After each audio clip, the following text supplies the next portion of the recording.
In a world that's increasingly bizarre, one question remains. What's really going on?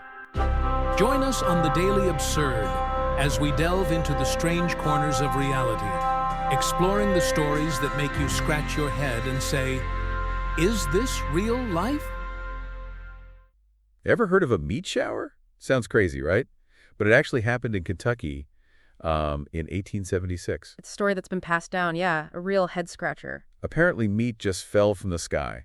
Chunks of it. Wow. And not just a little bit ear. We're talking about an area covered in the stuff. So we're diving into this bizarre event today, trying to figure out what the heck happened. So tell me about this meat shower. What exactly happened? It was a beautiful day in Bath County, Kentucky.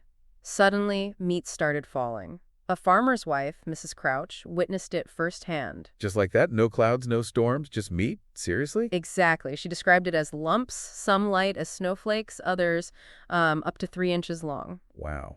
And what kind of meat was it? That's where things get interesting. People thought it was beef, bear, venison, or mutton. Even a butcher couldn't figure it out. So total confusion. What did they do? They sent samples to chemists and universities. The results were inconclusive. Some said mutton, others disagreed. It was a mess. So no clear answers from the experts, I see. Nope. The focus shifted from what to how. How did meat get into the sky?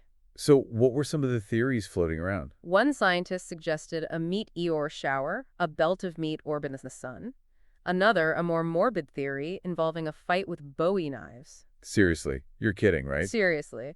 But then there was a more plausible, though still bizarre, explanation. And that is Vultures, a flock of them, vomiting up their overeaten meal.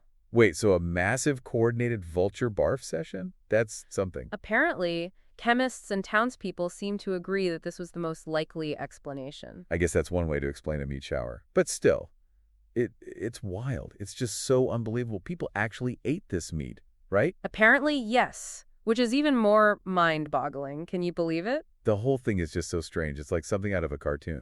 It really is. A perfect example of a truly bizarre historical event. So what's the lasting impact of this event? Does it still get talked about? It's become a bit of a legend, a quirky piece of history. It's a reminder that sometimes the most unbelievable things can actually happen. It's definitely a story that sticks with you, for sure. So the Kentucky meat shower of 1876, a mystery solved or just a mystery with a really weird explanation? I think it's a bit of both. We have a plausible explanation, but the sheer absurdity of it all makes it unforgettable. That was a great discussion. Thanks for sharing that. Thanks for listening to The Daily Absurd. If you enjoyed the ride, make sure to like, subscribe, and share the absurdity. See you next time.